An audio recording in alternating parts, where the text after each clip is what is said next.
Howdy and welcome back to the channel. Today I want to go over some criteria on the things I look for in a concealed carry pistol. I'm going to start off by saying what this is not. This isn't a video where I'm going to tell you to go out and buy a Glock 19. While that is a good pistol, I've carried one for years, this is not that video. We're going to go over some specific criteria and let you go out and make that decision yourself. If you do not plan on carrying a pistol on your person, then I'm going to go ahead and tell you buy the biggest pistol that you can comfortably shoot. Two caveats: ladies, do not let your husband go buy the pistol that he thinks you need. You go buy the pistol that you want. And last, before I get into this criteria, make sure you test fire or go shoot whatever pistol you're going to be purchasing.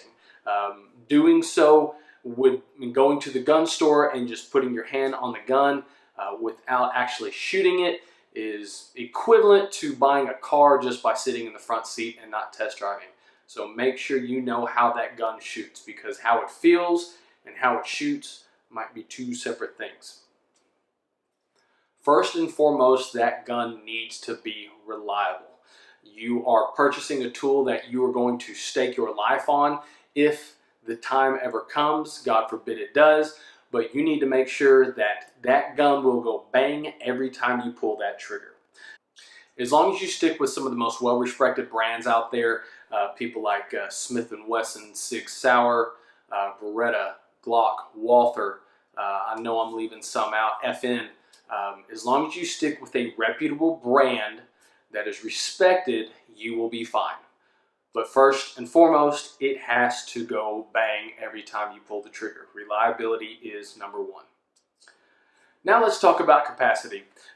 I'm going to default to Bill Davidson, who was a security contractor who kind of did some personal protection work in Southeast Asia and Africa many years ago. I believe he was with a company called TAC Pro.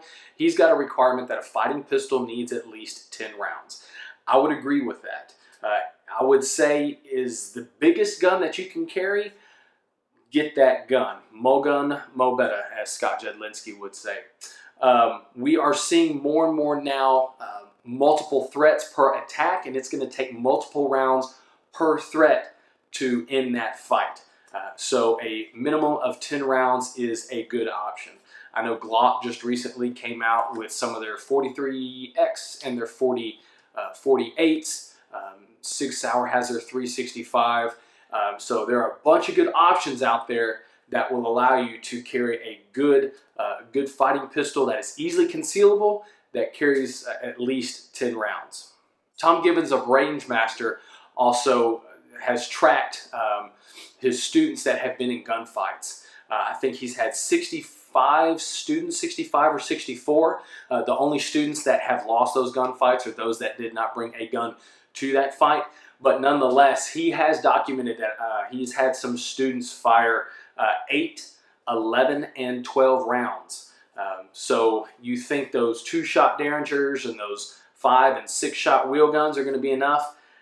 Think again. Remember, you're probably thinking the rules of 3-3-3, 3 rounds, 3 feet, 3 seconds. That's the typical gunfight. Your gunfight's going to be your gunfight. It's going to be a little bit different. So as many rounds as you can carry, let's go ahead and carry that. Number 3, I want to pick a good serviceable caliber. A good place to look for this information is the FBI. The FBI does more testing on ballistics than probably any other department or agency in the country. And they actually just switched back recently in the last few years back to the 9mm from the 40 that they've been carrying for a long, long time. There's a bunch of reasons why they did that. One of them is that what manufacturers are doing now with projectiles and powders and ammunition in general, that gap that used to exist between those bigger calibers, the 45, the 40, and the 9, that gap is almost non-existent anymore. 9mm has closed it and almost eliminated that. You could probably ask some trauma surgeons, hey, can you tell the difference between somebody shot with a 45 versus somebody shot with a 9? And there are studies where trauma surgeons have said, no, we really can't tell the difference. Another reason why 9 is a good option is the recoil management. So compared to other calibers, 9mm is relatively easy to shoot. And also, it's relatively inexpensive. So in order to get good, we need to practice. And every time you practice, one, you don't want it to break the bank, and you don't really want it to beat you up physically. So 9mm is a good option for that.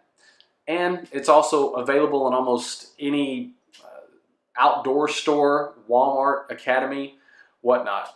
You can find 9mm almost anywhere in the country. I believe it is the most popular pistol round out there.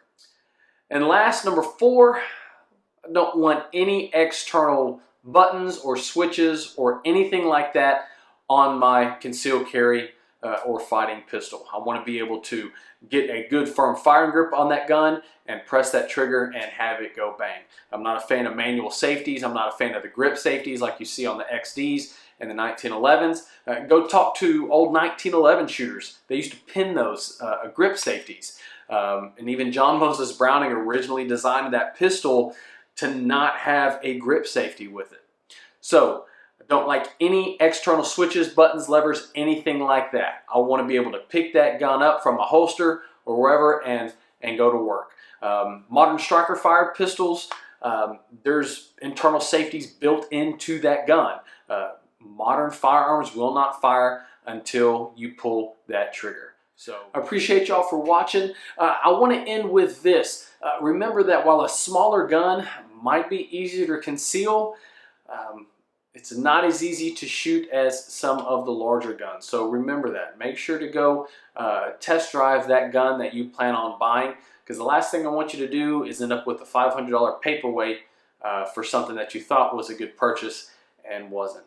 So I appreciate you guys watching the video. If you got any comments or questions or whatnot, go ahead and leave them in the comment section below. If you like it, thumbs up. If not, give it a thumbs down. We really appreciate that. Thank you again. I hope this information has been beneficial to you and will help you make a good decision when it comes time to buy that concealed carry pistol or that fighting pistol. Appreciate it. We'll catch y'all on the next video.